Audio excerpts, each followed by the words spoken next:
would be expected, satirical news programs have been incredibly successful in the United States, with shows like The Colbert Report, which aired between 2005 and 2014, The Daily Show with Trevor Noah, and Last Week Tonight with John Oliver.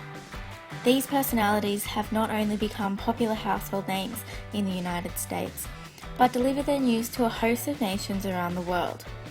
Last year, these shows averaged roughly 1 million domestic viewers per episode, and an abundance more when international viewers were taken into account via online sites like YouTube.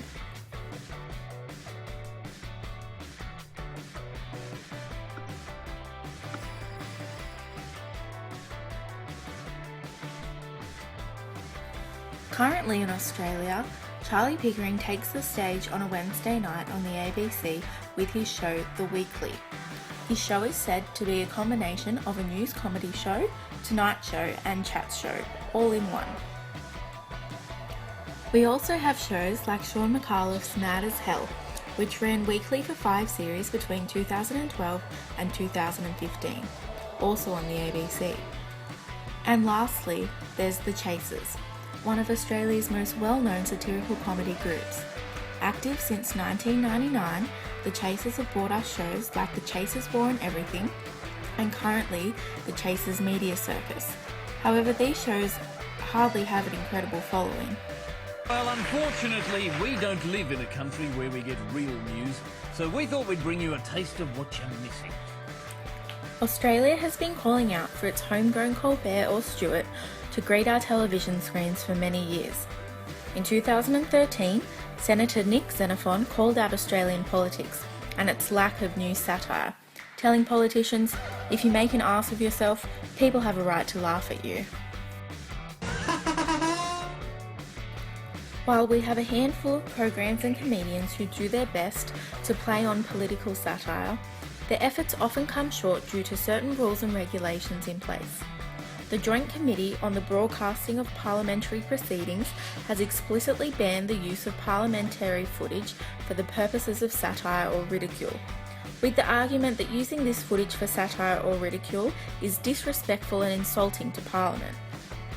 In Australia, news satire struggles to gain success, for instance like its American counterparts, mainly due to the fact that comedians can't use the footage they need.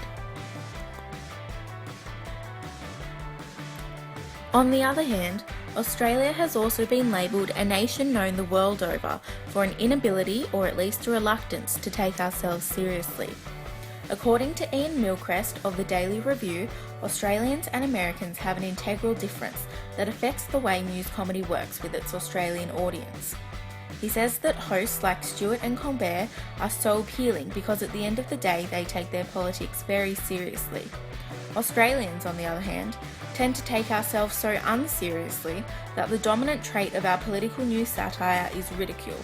Instead of finding humour in the message, we turn to humiliating the messenger, which does not always convey the right message to the audience. Political satire and news satire can play a very important role in the social understanding of political issues.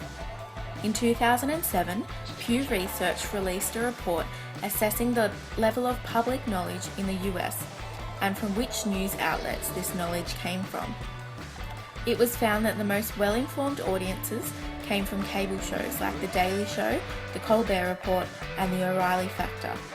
Similarly, in 2009, Time magazine ran a poll to find America's most trusted newscaster. With 44% of the votes, The Daily Show's Jon Stewart took out the title. While Australia has an array of quality news programs, these shows are continually outrated by their commercial neighbours, no matter how good they are. Satirical news programs bring political content to a great portion of the population who can't be bothered to try and decipher the hours of painstakingly boring political programming available to us now. I think Peter Green sums it up quite well.